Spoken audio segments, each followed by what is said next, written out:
Hey folks, this is a brief video on Santa Tracker. I actually recorded it for an organization which I quite respect, but this is a shortened version which I'm uploading to YouTube now. My name's Sam. I worked at Google for about 12 to 13 years. I left in 2021, about 4 years ago. And before that, I was the lead of Santa Tracker for about 5 to 6 years. Now, before we start, I want to clear up some stuff.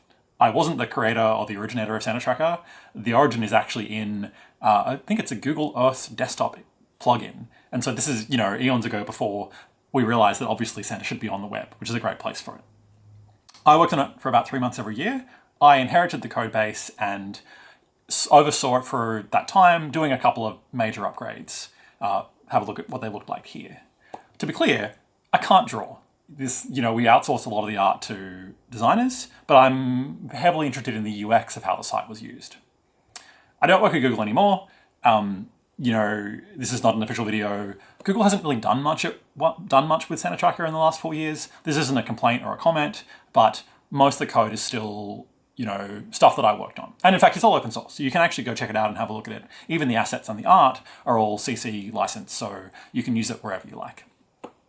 So, for clarity, for those of you who don't know, Santa Tracker is a fun holiday-themed website by Google where you can play different games, watch videos. A lot of the games are coding-themed, so we have a kind of education bent. But obviously, the most traffic we received is on the 24th, when you can go to one of the games, if you will, and technically that's it was a game like every other game, where you can see Santa fly around the Earth delivering presents. And he visits every country, he gives out a whole bunch of presents. We're very agnostic. I was in a team called Developer Relations, so our job was to really push the web forward and what it could do. It's fun, we delighted people with what you could do, and even now, a good example is if you plug in a gamepad into your computer, you can play most of the games, at least the ones that have keyboard controls, by using the controller. This is one example out of many, but we just did it because why not? And that's an API that works in, I think, every browser now. Santa Tracker was also an amazing place for cross-team collaboration within Google. I'm from Australia, as you can probably tell, and I remember a couple of years in a row going to visit the UK or the US and meeting teams who had some product that we wanted to help feature or promote within Santa Tracker. Now, some of those integrations didn't last forever. There's one to do with handwriting recognition.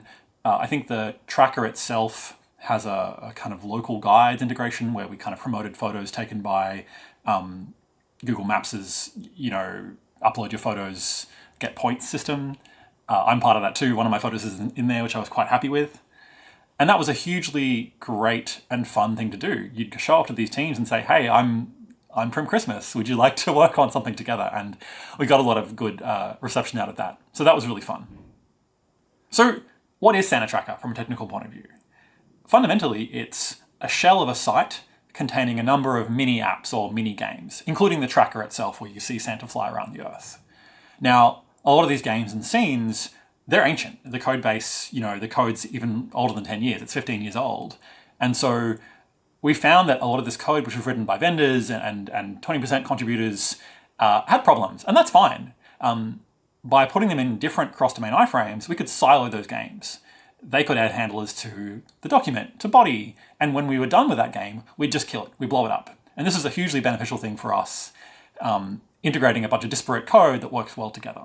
We also had the benefit that Santa Tracker was not written that well, and some of the things we did with animation used a lot of CPU. So we could actually happily burn through 2 of your CPUs because that shell and the game were running in different frames and different processes. Not necessarily sure that works for everybody, but this is something that benefited us quite a lot. The build system, I think it was pretty good for the time we wrote it, which is nearly 10 years ago now. It looks a bit like Vite or Vite, if you squint. It really was we think we pioneered the idea of, we had a zero build system. You just reloaded the page and all the code under the hood transpiled itself to whatever worked in the development browser. And we kind of did it in the early stage of ES modules. So, I was a big proponent of that. It was part of my work at Google. And so we wrote build systems that would rewrite stuff with the benefit of ES modules kind of being statically analyzable to even build our ancient code into a new kind of way of working. We use things like web components which obviously Google was really a huge fan of at the time. They still are. They work quite well.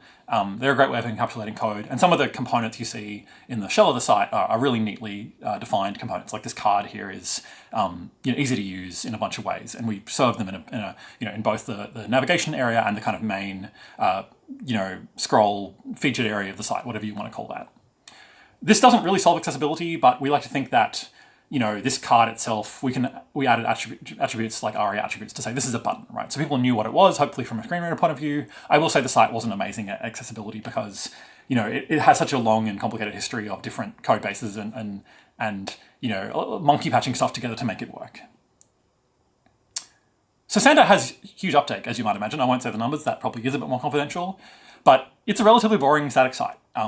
You can think of how Google ships it as pushing it to the edge. Google has a static content distribution service that runs in a whole bunch of data centers, and so when we deployed, we pushed that out to all places around the globe. There's some fun insights from a UX point of view, which I really enjoyed working on and kind of solving while I was at Google. There's a design here which I really liked, which was Santa started as an advent calendar. So, we unlocked a new game every day. I personally love this, but we struggled with it because what people would do is they would see the top leftmost games, like 1 and 2, 3 and 4, and they'd click on those. People didn't know what to do with the site, right? We sat at this thing all day working on it, but the average user came for a few minutes, played a game and left. And that was fine, right? We didn't mind that experience, but we changed it a lot by having a giant play button. It seems so obvious in hindsight, but this giant play button, people clicked on it. It's giant and red, and what else are you going to do with that button? What we did though is we skewed that towards coding games. It was random, and so we had enough users that clearly over time every game got played, but if you click that button now today, you'll likely get a video or a programming game, which we were very, very happy with. Lastly, pop-ups. We all love them. What we used to do on Santa Tracker is ask your browser via a native pop-up to share your location with Santa Tracker so that we could tell you how far away Santa was from your house. Now that was done, with all good intention, but the click-through rate was something like 10 or 20%. It was really abhorrently low. And what we discovered was we didn't really need to know where you were specifically. We just needed to know your rough location so we can give you the number of hours before Santa arrives, so you as a parent or the user of the site could say, well, it's time to go to bed, Santa's coming soon. So quite simply, we changed it to use GeoIP, which isn't perfect. It often generates the wrong city, but it was good enough for our purposes because we didn't really need to know where you were exactly. We just got to show you, what country or city you're in. We even briefly considered using time zone as a signal. The UK is largely one time zone, and Santa visits the UK over a couple of hours. Australia is a bit more complicated, but we have at least 5 or 6 different time zones that we could identify in the same way. This doesn't always work, but it was the things we were thinking about. What are good proxies for the data I really want to get at without really being super invasive for the user? I think we all appreciate that as much as the web can do a bunch of fancy things with installing and notifications, the average user does not want to click on these things. So we very much leant into that and tried to dismiss that sort of stuff. As I mentioned, I haven't worked at Google for many, many years now. I do miss working on Santa Tracker a little bit, partially because my kids are now at the right age where they would appreciate that dad works for Santa. Sadly, I can't say that anymore. I'm actually surprisingly fine with it though. Too much Christmas is a wonderful thing, and I had a bit too much of it in the last 10 years of my life. I do appreciate getting the chance to talk about Santa Tracker again. It was a great experience. Like I mentioned, you can just run and check out the code yourself. The beauty of the web is that as much as we improve things, the code from 5 years ago works just as well as it does today, which is wonderful. So thank you very much and have a Merry Christmas.